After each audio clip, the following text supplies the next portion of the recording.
కురుబ లింగమయ్య హత్య కేసును సిబిసిఐడికి అప్పగించాలని కురుబ సంఘం నాయకులు రిటైర్డ్ జడ్జి కిష్టప్ప డిమాండ్ చేశారు. పాపిరెడ్డిపల్లిలో జరిగిన లింగమయ్య సంస్మరణ సభలో కురుబ సంఘం నాయకులు పెద్ద ఎత్తున పాల్గొన్నారు. జిల్లా నలుమూలల నుంచి పెద్ద ఎత్తున తరలివచ్చి లింగమయ్య కుటుంబానికి మద్దతు తెలిపి కార్యక్రమంలో పాల్గొన్నారు.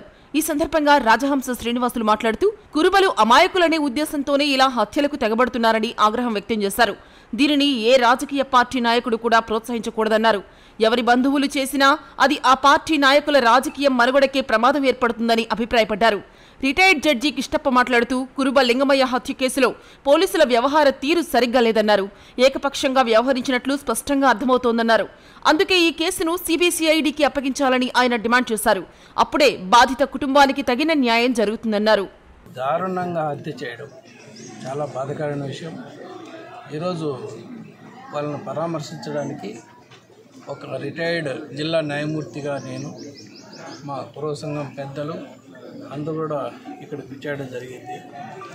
ఇంతకు ముందే నేను కొంచెం ముందుగా వచ్చి ఈ కేసు విషయాలన్నింటినీ కూడా వాళ్ళ అబ్బాయిని అడిగి కనుక్కున్నాను.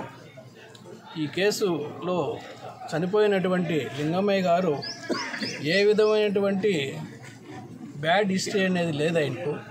ఆయనేమీ తీవ్రవాది కాదు, ఏ విధమైనటువంటి నేర చరిత్ర కూడా ఆయనకు లేదు. ఆయన పిల్లలు కూడా బాగా చదువుకొని ప్రశాంతంగా ఇక్కడ సేద్యం చేసుకుంటున్నారు. అటువంటి వానికి ఊరికే ఒక రాజకీయ కక్షతో అంటే ఒక రాజకీయం అంటగట్టి అతన్ని దారుణంగా హత్య చేయడం మాత్రము చాలా బాధాకరం. దాన్ని యావత్తు కురుబ సంఘం అన్నీ కూడా తీవ్రంగా ఖండిస్తున్నామని మాత్రం చెప్తున్నాం. అంతేకాకుండా ఇక్కడ ఈరోజు చూసినట్లయితే ఈ పోలీసుల వ్యవహారం కూడా బాగలేదు. దీంట్లో వ్యవహరించిన తీరు బాగలేదు. కేసు రిజిస్టర్ చేసిన తీరు కూడా బాగలేదు. అన్నీ కూడా ఏకపక్షంగా వాళ్ళు పోయినట్లు నాకు అర్థమవుతుంది. ఈ అబ్బాయికి ఎవరైతే లింగమయ్యతో పాటు ఉన్నాడో వాళ్ళ కొడుకు కూడా ఈ ఇన్సిడెంట్లో గాయపడడం జరిగింది. లింగమయ్య గారు ఈ ఇన్సిడెంట్ జరిగినప్పుడు స్పృహ కోల్పోయి మాట్లాడే స్థితిలో లేడు. ఒకవేళ ఆయన మాట్లాడే స్థితిలో ఉంటే ఆయన మరణ వాంగ్మూలాన్ని నమోదు చేయాల్సిన అవసరం ఉంది. చేయలేకపోయినారు పోలీసులు. అయితే ఆయనతో పాటు ఉన్న ఆయన కుమారుడు దెబ్బలు తగిలి హాస్పిటల్లో ఉంటే పోలీసులు పోయి అతని దగ్గర రికార్డ్ చేయాల్సిన స్టేట్మెంట్ని అన్ని అభంశుభం తెలియని వాళ్ళ అమ్మ దగ్గర చదువురాని ఒక అమాయకురాయల దగ్గర వాళ్ళు ఏదో రాసుకొని పోయి ఏలుముద్ర వేసుకోవడము చాలా దారుణం. దీన్ని బట్టి చూస్తే లింగమయ్య చనిపోయినప్పుడు కాడి నుంచి కూడా పోలీసుల వ్యవహారం మాత్రము నేరస్తులకు అనుకూలంగా పోతానిట్లుంది. కాబట్టి ఎటువంటి పరిస్థితుల్లోన ఇన్వెస్టిగేషన్ మాత్రం సరిగ్గా చేస్తారని నమ్మకం మాత్రం నాకు లేదు. ఒక న్యాయమూర్తికి చెప్తున్నా. కాబట్టి నేను ఎవరి మీద అపవాదం చెప్పడం లేదు, నేను ఎవరి మీద ఆరోపణలు చేయడం లేదు. ఎవరైతే డైరెక్ట్గా వచ్చి అటాక్ చేసి ఆయన చావుకు కారణమైనారో వారిపైన తీవ్రంగా చర్యలు తీసుకోవాలా.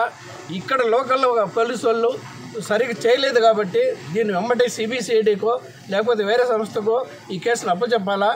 నేను ముఖ్యమంత్రి గారిని ఒకటే కోరుకుంటున్నా, ఇక్కడున్న పరిస్థితుల్లో ఇక్కడ ఈ కుటుంబానికి న్యాయం జరిగే పరిస్థితి లేదు కాబట్టి మీరు దీన్ని తీవ్రంగా తీసుకొని వెంబడి ఈ కేసును సిబిసిఐడికి అప్పగించాలా. ఇట్లా అప్పగించకపోతే మాత్రము నేను కురుబ సంఘానికి కూడా చెప్తున్నా, మీరు కూడా దీనికోసం పోరాటం చేయాల్సిన అవసరం ఉంటుంది. లేకపోతే ఇటువంటి మళ్ళా పునరావృతమవుతాయి. ఈ కురుబలకు ఒక రక్షణ లేకుండా పోతుందని మాత్రము నేను భావిస్తున్నా.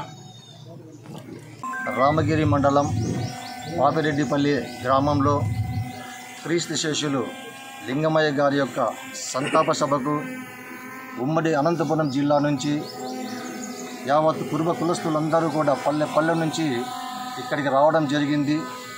వారి కుటుంబ సభ్యులందరికీ కూడా పరామర్శించేసి వాళ్లకు మేమంతా ఉన్నామని చెప్పి భరోసా చెప్పడానికి ఇక్కడికి రావడం జరిగింది. స్వభావంగా కురుబ కులస్తులు మెతక స్వభావం కలిగిన వాళ్ళు. వాళ్ళ పల్లెటూళ్ళలో ఎటువంటి పరిస్థితులైనా కూడా తట్టుకొని నిలబడే విధంగా ఉండాలని ప్రతి పల్లెలో కూడా కమిటీలు వేయాలని చెప్పేసి జిల్లా సంఘం నిర్ణయించుకుంది. ఈ విధంగా హత్య జరగడం అనేది చాలా బాధాకరం. ఈ విధంగా ఏ పల్లెలో కానీ ఏ కులంలో కానీ జరగకూడదని చెప్పేసి మేము ఆశిస్తూ ఉన్నాం. ఇటువంటి హత్యా రాజకీయాలని ఏ రాజకీయ పార్టీ కూడా ప్రోత్సహించకూడదు. అది దగ్గర బంధువులు చేసినా, దగ్గర ఉండే వాళ్ళు చేసినా, కార్యకర్తలు చేసినా కూడా ఆ ప్రభావము ఆ స్థానిక నాయకుల మీద పడుతుందని చెప్పేసి తెలియజేస్తూ ఉన్నాము. ప్రతి ఒక్కరు కూడా అది అటువంటిది వాళ్ళ రాజకీయ మనుగడకి అడ్డంగా మారుతుంది. తర్వాత పల్లెటూళ్ళలో ఈ మన దేశానికి పల్లెలే పట్టుకొమ్మలు కాబట్టి ప్రతి పల్లెలో కూడా అన్ని కులస్తులు ఉంటారు. అందరూ కలిసిమెలిసి ఉన్నప్పుడే మంచి వాతావరణం పల్లెటూళ్ళలో ఏర్పడుతుంది. దానికోసం ప్రతి రాజకీయ నాయకులు కూడా ముందుకు రావాలని చెప్పేసి మేమంతా జిల్లా సంఘం కోరుకుంటూ, ముఖ్యంగా ఈ రోజున మా లింగమూర్తి గారి యొక్క లింగమయ్య గారి యొక్క ఆత్మ శాంతించాలని వారి కుటుంబంకి మేమంతా ప్రగాఢ సానుభూతి తెలియజేసుకుంటూ థ్యాంక్ యూ.